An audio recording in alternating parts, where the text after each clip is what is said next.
बच्चों आज हम मैथ की सेकंड क्लास यानी कि हमारा जो टारगेट 60 हमने फिक्स किया था, इससे पहले वाली वीडियो में हमने एक क्वेश्चन डाला है।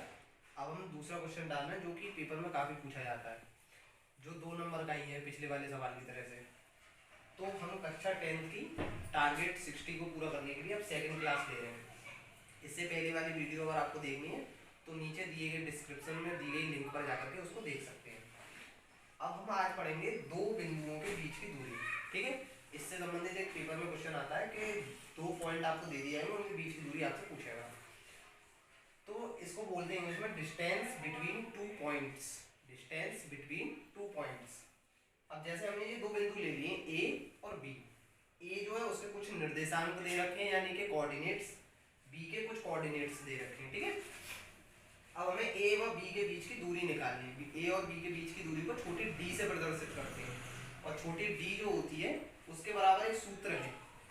अब सूत्र तो एक ही है लेकिन उसको दो तरीके से भी लिखा जा सकता है। पहला सूत्र है कि अंडर रूट के अंदर x1 माइनस x2 का square plus y1 minus y2 का स्क्वायर, या under root x2 minus x1 का square plus y2 minus y1 का स्क्वायर। ठीक है, तो मैं आपको एक सवाल के जरिए इन दोनों ही फॉर्मूले से एक ही जैसा आंसर निकाल करके आपको दिखाऊंगा।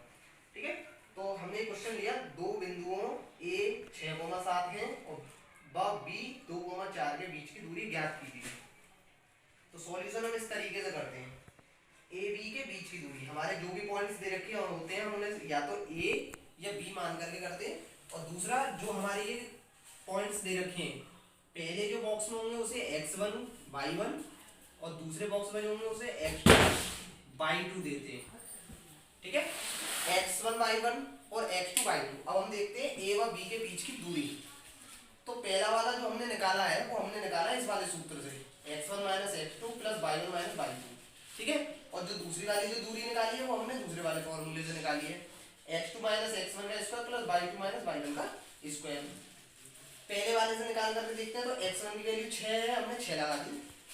फिर माइनस, तो माइनस x2 की वैल्यू 2 है तो 2 लगा दिया का square plus y1 minus y2 का स्क्वायर। तो y1 हमारा यहाँ पर 7 है और y2 हमारा यहाँ पर 4 है, तो 7 माइनस 4 का स्क्वायर। 6 में से 2 गए तो बचे 4, 4 का स्क्वायर प्लस 7 में से 4 गए 3, 3 का स्क्वायर। 4 का स्क्वायर जो होता है वो 16 होता है और 3 का स्क्वायर 9 होता है। तो इस तरीके से अगर हम 16 और 9 को अंडर रूट के अंदर ही जोड़ें तो अंडर रूट 25 बनेगा और अंडर रूट 25 का निकलता 5 वर्ग इकाई।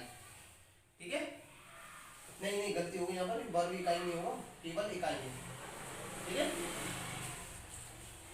इसके बाद अब हमने इसी फॉर्मूले को हमने दूसरे तरीके से, जो ये सेकंड वाला फॉर्मूला दे रखा है x2 माइनस x1 का square plus y2 minus y1 का स्क्वायर, अब इस तरीके से देखते हैं। तो x2 यानी 2 और x1 मतलब 6, तो 2 में से 6 का square plus y2 minus y1 यानी कि y2 4 है और y1 7 है, तो 4 माइनस 7 का स्क्वायर। 2 माइनस 6, तो 2 माइनस 6 का मतलब माइनस 4। अब 4 में से 7 घटाएंगे तो माइनस के 3 का स्क्वायर। माइनस 4 का स्क्वायर करेंगे तब भी प्लस 16 ही आएगा और माइनस 3 का स्क्वायर करेंगे तब भी प्लस 9 आएगा।